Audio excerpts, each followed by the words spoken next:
Hi everyone, Nubkeks here and welcome back to the Road to Grandmaster. We're here on Dragonshire and this video was actually requested through a donation by...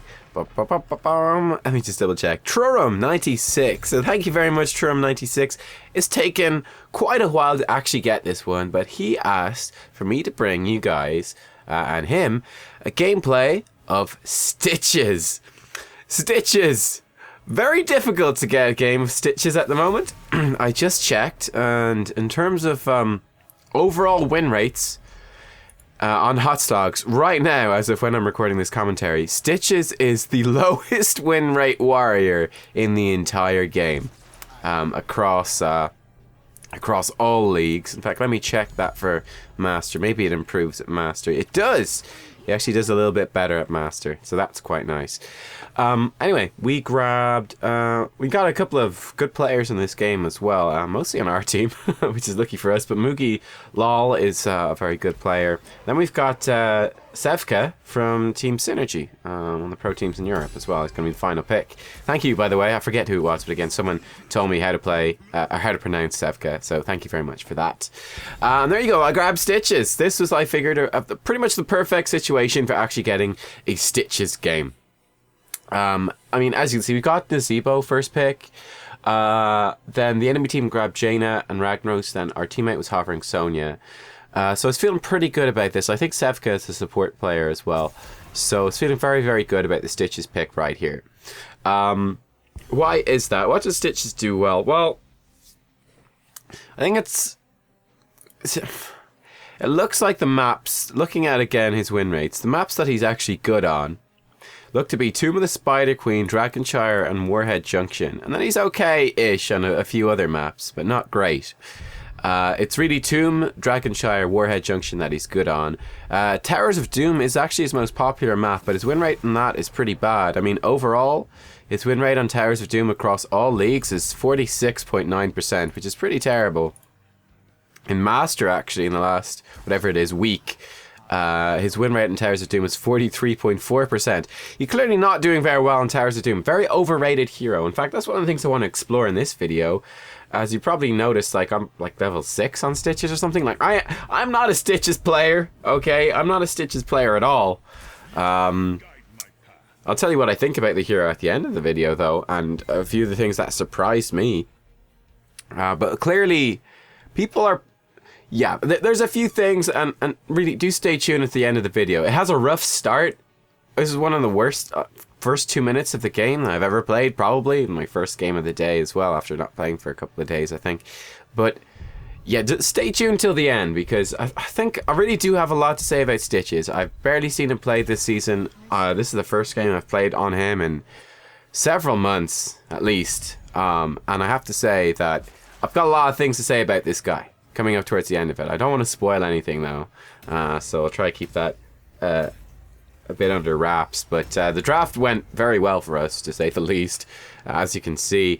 But yeah, I feel like Stitches, he's good on maps where you can land hooks and they're going to have a good effect, which is why I feel like Dragonshire is a very good map for Stitches, because you're going to have heroes in every single lane usually. There's a lot of rotations that go on here.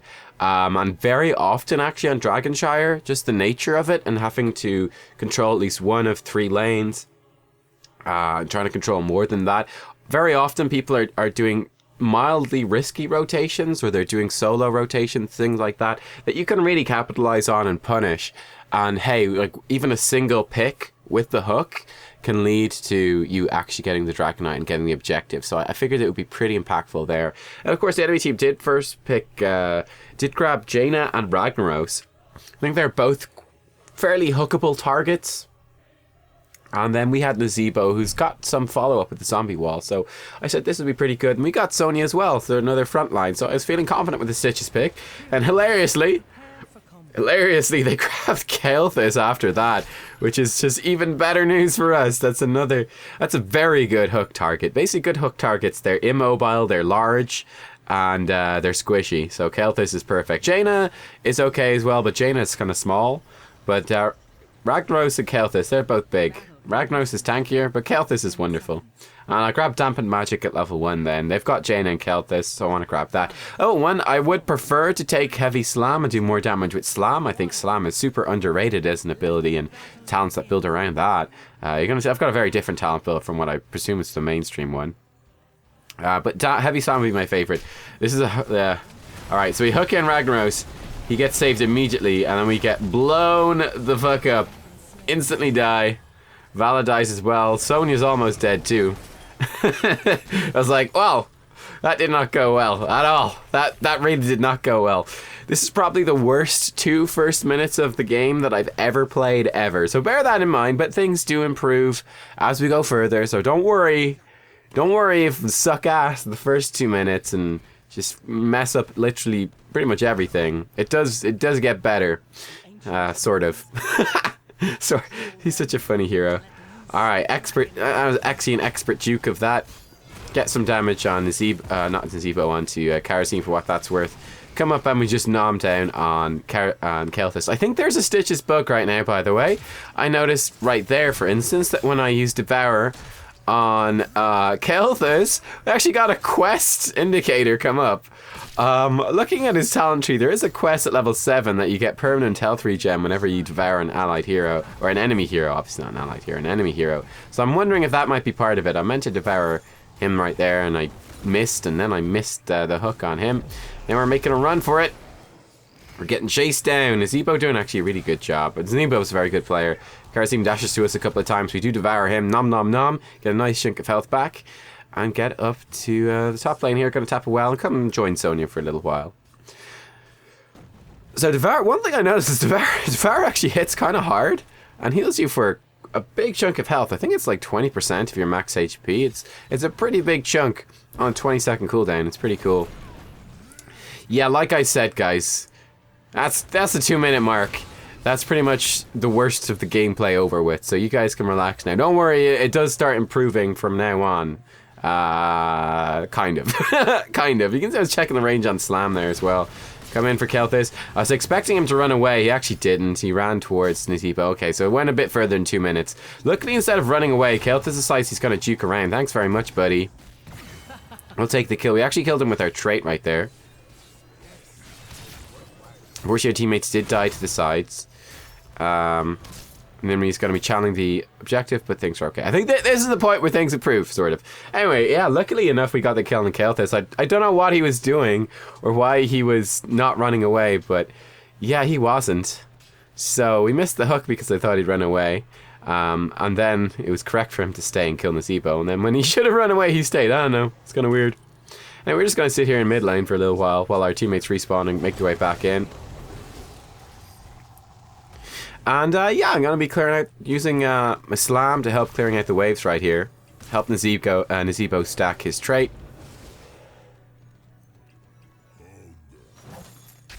Anyways, interrupt the Kelthus rotation. Just want them to not be ganking our allies. So that's what we're going to just help out a tad with that. I think Vala went, yeah, so Vala stayed on the thing there, got caught out, and did go down, unfortunately. But oh well, it's not the end of the world. In terms of talent so far as well, it's, on top of Dampened Magic at level 1, I did go for Putrid Ground at level 4. So whenever we hit enemies with Slam, they're infected by Vile Gas, which is our trait. Your trait, Vile Gas, it's, I think got a 3-second cooldown? Yeah, 3-second cooldown. Whenever you're damaged, you explode. This big gas cloud comes out of you, and it does damage over time. It's pretty nice. But we're going to apply that for free whenever we hit targets with Slam. So that's going to let us do a lot of damage to like minion waves, a lot of damage to heroes. It's just going to add up to a bunch more damage, basically for free. You can see that like ticking away in the minion wave. It does add up to a nice little bit. And yeah, I'm going to stand in the middle of the minion wave now to try to get as much damage out of that as possible. Obviously not intending to get this. We're going to turn around and try to work on this ETC. There we go. We pull him back with the hook. Hit him with a Slam, just do as much damage as possible. And with that, with the team rotating around and our teammates holding the other side lanes well, we're going to get ourselves a Dragon Knight. And with this DK, you've got to focus on pushing down a couple of towers. Alright, there's a lot of enemy heroes here. Gonna knock Ragnaros away. I'm gonna make my way up to the top lane. Bit of a flame breath there. A bit of extra wave clear. Jaina drops a blizzard. I think we got hit by a wave or two of that. Sonya laying a bit of a trap here. Pretty interesting. Looks like the trap is on her, though. And a lot of enemy heroes. In fact, that's 4 enemy heroes. I was kind of funny. I was like, should I like come and try save her from all of this, or do I want to like focus on the towers and stuff? As you can see, it's still an early game Dragon Knight, so we're actually not that strong against the heroes. I think it would have been better just, you know, focusing on the tower instead of hitting Rag there. Oh well. And there you go, level 7, I did pick up Toxic Gas, increasing the radius of Vile Gas by 25% and its damage by 50%. That's a lot of damage, folks. That's a lot of damage. That's 50% more damage from our trait. And bear in mind, this will synergize then with Putrid Ground at level 4, which means that whenever we slam any targets, they're going to get infected by Vile Gas too. So they're going to take 50% more damage from the Vile Gas they've been infected with. And as you can see, as a minion waves, you notice like the dot on them, you know, it's fairly substantial. It's actually not too bad. Hello, enemy team. How nice to see you all. In fact, yes, it literally is all of you. This kind of sucks. Gonna use our Devour to try to keep ourselves alive. Our teammates rotate around, do tons of damage. Unfortunately, we do get caught in that. Some big noob. Hook Rag back in a little bit. Double kill. Hey, it was all planned. Expert bait by Nubkeks. Expert bait. Okay, so I wasn't paying attention, and the enemy team all rotated around and ganked me. Now, our team was nearby, and they did get punished for it. That's a very good mosh pit. Unbelievably, Sevka survived. Very lucky, honestly, that Sevka survived right there with about 1 HP and was able to heal himself. Bit of futile hook to try catch the Jaina. One thing to bear in mind as well in this game is that our dot will obviously, you know, is visually represented the same as Nazeebo's dot. So it will probably at times look like we're doing more damage with the Vile Gas than we are. But it does add up to a fair bit. It's pretty good. Here we go. Jaina goes way too far forwards. Hit her with a hook. Hit her with a Devour. Hit her with a Slam. Teammates are there to follow up on the damage. And Jaina is dead. That has to be the worst feeling in the world, right? Where you literally respawn. I think she died, respawned, ran back to the lane and got instantly killed. That's got to feel bad. I was thinking we might go for another pick here. But teammates are clearing lanes instead, so that's okay. I wanted to try save the Siege Giants. Didn't work. Didn't work. And yeah, I'm still seeing quest pings whenever I devour people. There's definitely some sort of bug. Level 10. This is where things get kind of interesting. I like Putrid Bile way more. Way more than Gorge. Way more than Gorge. And again, I'll talk more about this at the end of the video when I give my overall thoughts on Stitches, having actually played a full game on him and seen strengths and weaknesses, made some terrible plays and made some good plays. But yeah, Putrid Bile, what does this do? Well, it does, basically it's an 8-second lasting, like, basically buff. Improves your move speed by 20%. And then you emit this bile, which does some decent damage per second, actually, and most importantly, does a 35% slow, which is quite nice. I like to think of it as something of like a mobile earthquake. It's a bit like a mobile earthquake. It also has got a really short cooldown, only 60-second cooldown on that, which is really nice, actually. So you're fairly free to use this quite aggressively.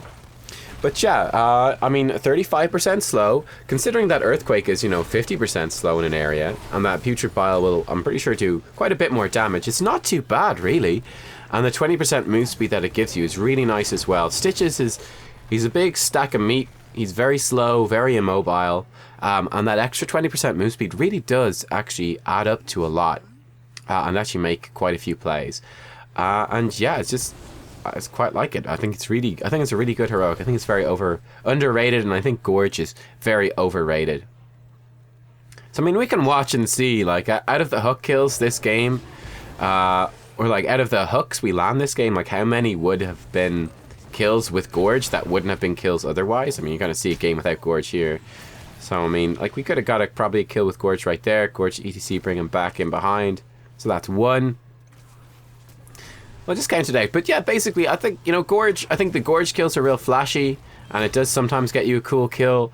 But I think Putrid Bile helps so much more in the team fights that I'm really a really big fan of that. It depends. Do you want team fighting power or do you want some pick potential? It's kind of an interesting choice. Level 13, I got Indigestion. Whenever we use Devour, it creates a Retchling. And that will apply Vile Gas as well, which is going to work pretty nicely. Here we go. And this is like the perfect situation. So yeah, we would have got a kill probably with Gorge before there. Again, ETC he might have had. I don't know if he's got Crowd Surfer. He could Power Slide over walls. Unfortunately, that hook missed. Pretty bad. Didn't aim it well at all.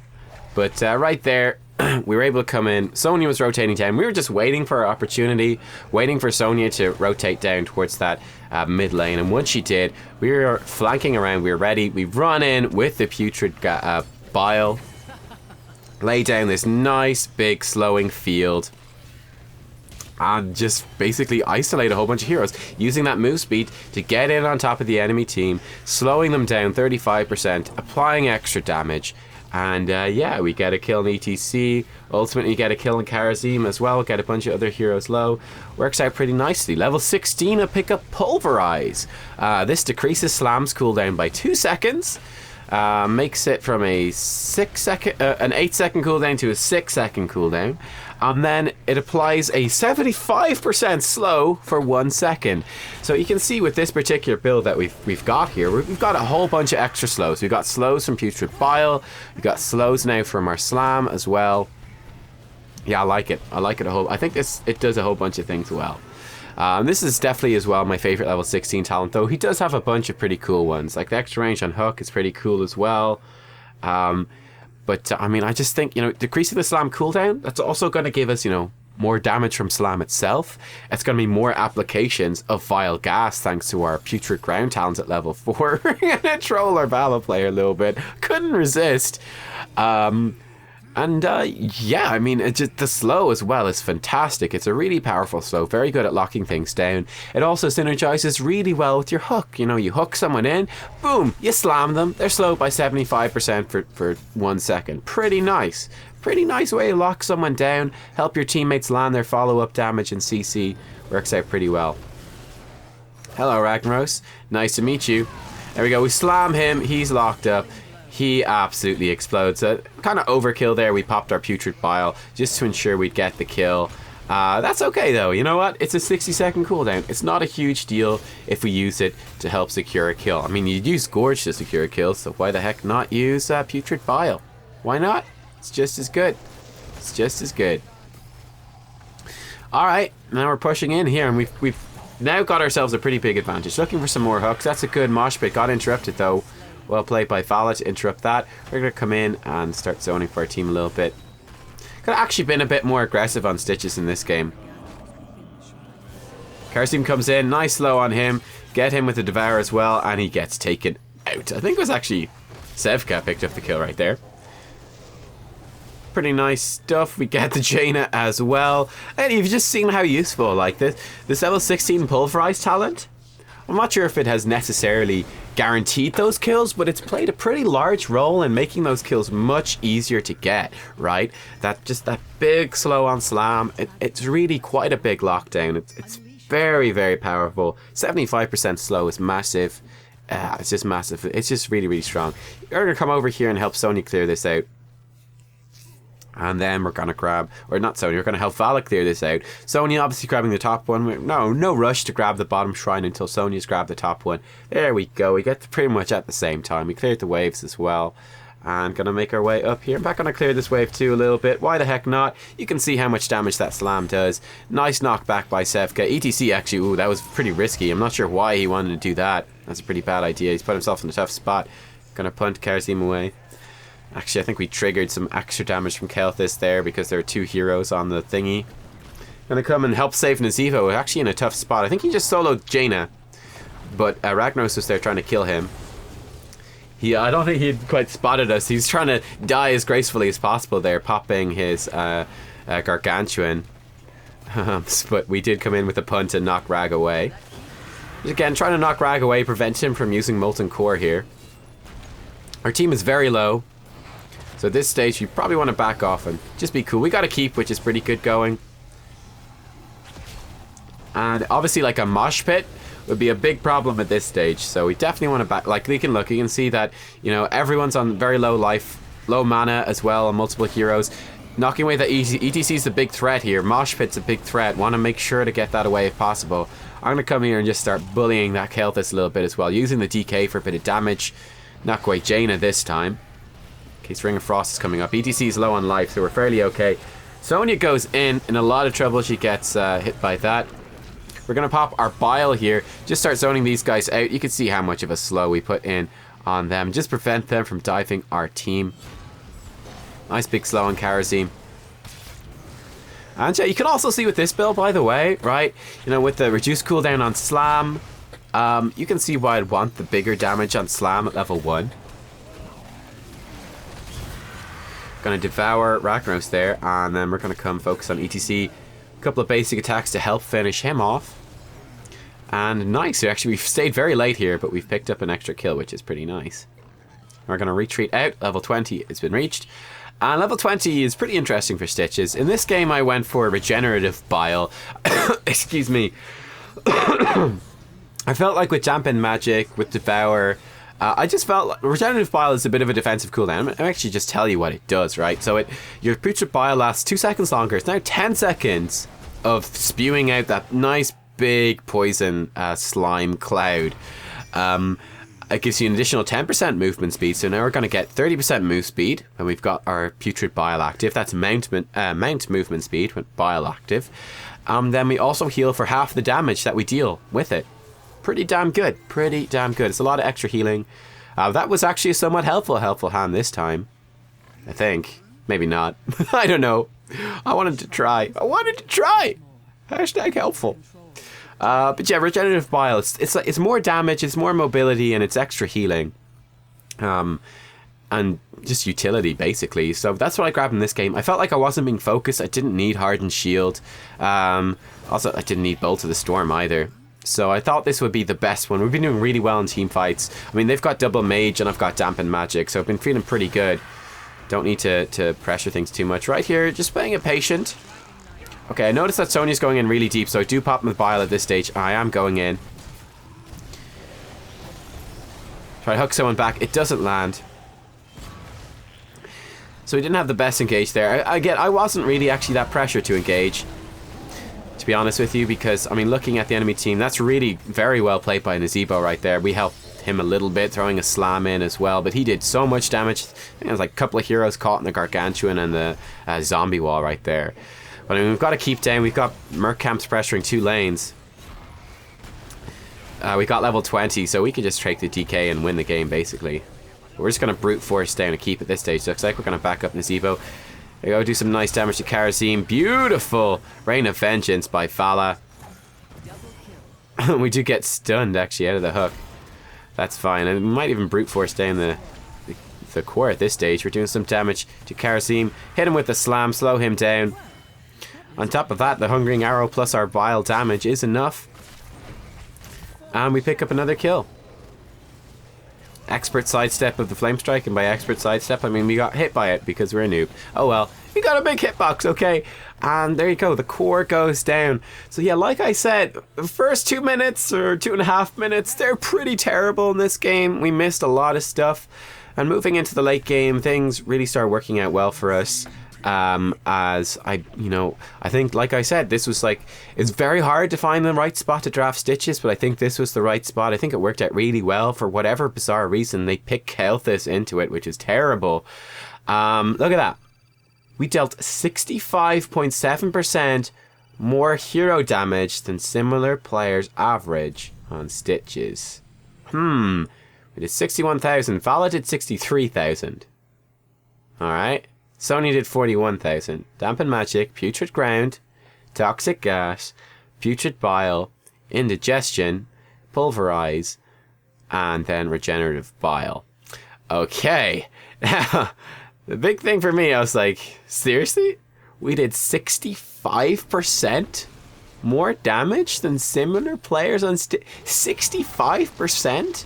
I was like, I don't think that was a particularly amazing Stitches game out of me by any means. Like, I don't think it was like, whoa, Nubkeks, you're like the master at Stitches. You're doing things I never would have even thought of as possible on Stitches. I feel like it was a pretty standard Stitches game with, yes, some good plays and some good mistakes. I definitely think that it was a very good pick of Stitches in the draft, and the enemy team drafted pretty badly. We had a really good comp, and they did not. And like, it was one of Stitch's best maps, but I would have thought that would add up to maybe, you know, 25%, 30% maybe more, probably at a stretch, more damage than similar players. But 65% more hero damage than other players on Stitches? Guys, I don't know what's going on, but clearly people must not know how to play Stitches right, or they're doing an awful lot of things wrong on Stitches, because 65% more hero damage is an absolute fuck ton. And like I said, we did almost as much hero damage as Vala did in this game. Basically, I'm pretty sure that people are building Stitches more as, they're building more into his defensive talents, or like they're building into the hook and gorge sort of gimmick, as opposed to, I just think that it seems fairly clear to me that it's probably this talent build that I went for that is the most unique thing, and that people have just really underrated Stitches as this sort of damage dealing tank. So again, the talent build went for Dampen Magic. We would have had, even if we'd been able to pick up Heavy Slam, I picked up Dampen because they had 2 mages, but I mean, most of the time I'd be going for Heavy Slam, I think. That would be 50% more damage from our slam. That would really add up to quite a lot, I think, over the course of the game. We would have out-damaged Vala at that stage. But Dampen Magic in this case. Putrid Ground at level 4. Again, I'm not sure. There's healing things at level 4. I really do think that Putrid Ground is better. I think Putrid Ground and Toxic Gas level 4 and 7 are just such a nice combo. Every enemy you hit with Slam is infected by Vile Gas. And then at level 7... your Vile Gas, the radius is 25% bigger, so you're just naturally infecting more people. And then 50% more damage from Vile Gas. I think that very clearly does add up to quite a lot. Putrid Bile at level 10 then, the big team fighting heroic, getting you more mobility, making you more safe. Really big slow, and then an extra dot, another dot on top of that. Dots you're already doing with Vile Gas. I really encourage people to try this out. Indigestion at level 13, I was actually surprised. I was looking at it in this game. The Retchling that you create actually hits quite hard. It was like 2-shotting or 3-shotting minions. Like, it hits pretty hard. So that's like a pretty big damage increase.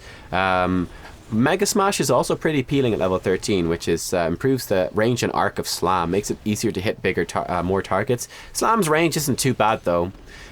So I think Indigestion as well, because they had, you know, the mages. I thought Indigestion was definitely the go-to in this game. The Retchling would like absorb Frost Bolts and Gravity Lapses, things like that. So that's why I went for that. Level 16 then, I highly recommend Pulverize. More slams, and slams do a big ass slow. I think it's such a huge deal. I think it's really effective. And then level 20, honestly, you could pick whatever you want. Probably Hardened Shield, Regenerative Bile.